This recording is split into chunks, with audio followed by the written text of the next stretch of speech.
এই যেন সন্দেশখালী কাণ্ডের অ্যাকশন রিপ্লে। অনেকে বলছেন সন্দেশখালী 2.0। আরও এক কেন্দ্রীয় এজেন্সির ওপর হামলা। আহত হয়েছেন কেন্দ্রীয় স্বরাষ্ট্র মন্ত্রকের অধীনস্থ ন্যাশনাল ইনভেস্টিগেশন এজেন্সি বা এনআইএ এর এক আধিকারিক। ভাঙা হয়েছে এনআইএ এর গাড়ির কাঁচ। শনিবার ভোরে ভূপতিনগরের এই ঘটনার পর পেরিয়ে গেছে দুটো দিন, কিন্তু এখনো কেউ গ্রেফতার হয়নি। উল্টে যে এনআইএ আক্রান্ত হলো তাদের বিরুদ্ধেই শ্লীলতাহানি, কটূক্তি, সম্পত্তি নষ্ট, গুরুতরভাবে আঘাত, সংগঠিত অপরাধ সহ একাধিক জামিন অযোগ্য ধারায় মামলা রুজু করেছে পুলিশ। তৃণমূলের ঝান্ডা নিয়ে এনআইএর উপর যারা হামলা করেছে, গাড়ি ভেঙেছে, তাদেরকে ধরার প্রশ্নই নেই মমতা পুলিশের। কারণ তারা তৃণমূল করে, গুন্ডা হতে পারে, ধর্ষণকারী হতে পারে, লুটেরা হতে পারে, খুনি হতে পারে। যেহেতु टीएमसी करे, हाथे टीएमसी झंडा, 7 खून माफ।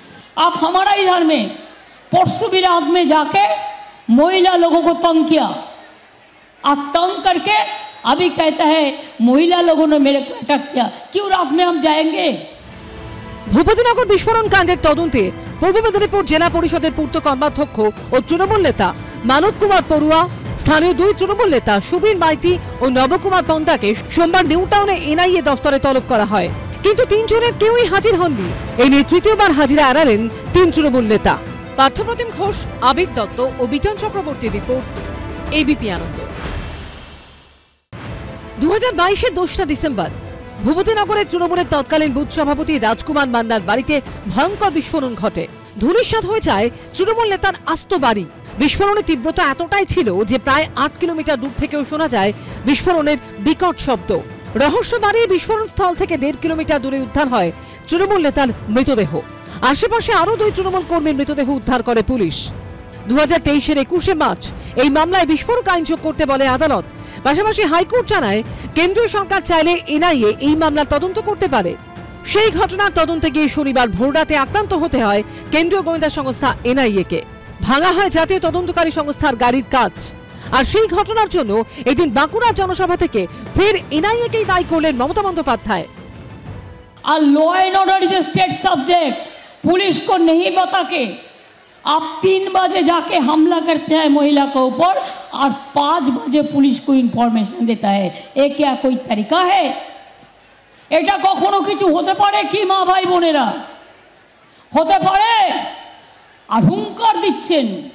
আপনার হুঙ্কার আপনার দলকে চাঙ্গা করার জন্য দিন, আপনার হুঙ্কার আপনার দলকে অক্সিজেন দেওয়ার জন্য দিন, কিন্তু মনে রাখবেন গণতন্ত্রের জন্য ওটা কার্বন ডাই অক্সাইড, ওটা নাইট্রোজেন, ওটা ইলেকশনে কাজ করে না।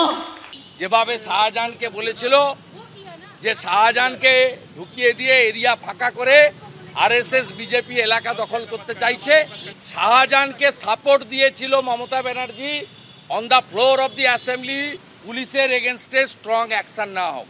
মুখ্যমন্ত্রী যেখানে বলেছে মধ্যরাত্রে পুলিশ গেছে, আমরা জানতাম না, উনার মনোনীত এসপি সৌম্যদীপ ভট্টাচার্য প্রেসের সামনে বলেছেন উই আর ইনফর্মড।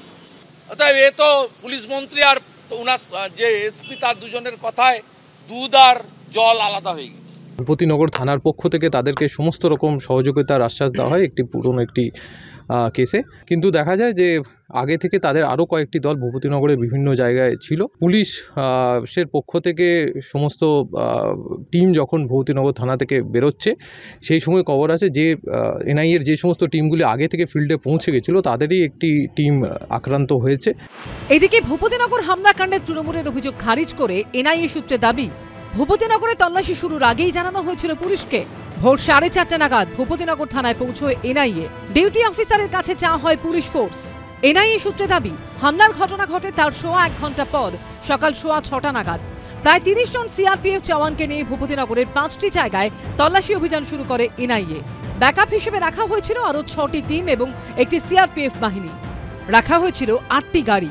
এনআইএ সূত্রে দাবি, গন্ডগোল শুরু হওয়ার পর অতিরিক্ত বাহিনীকে ডেকে পাঠানো হয়। আশাবুল হোসেন, বিটন চক্রবর্তী ও সৌভিক মজুমদারের রিপোর্ট, এবিপি আনন্দ।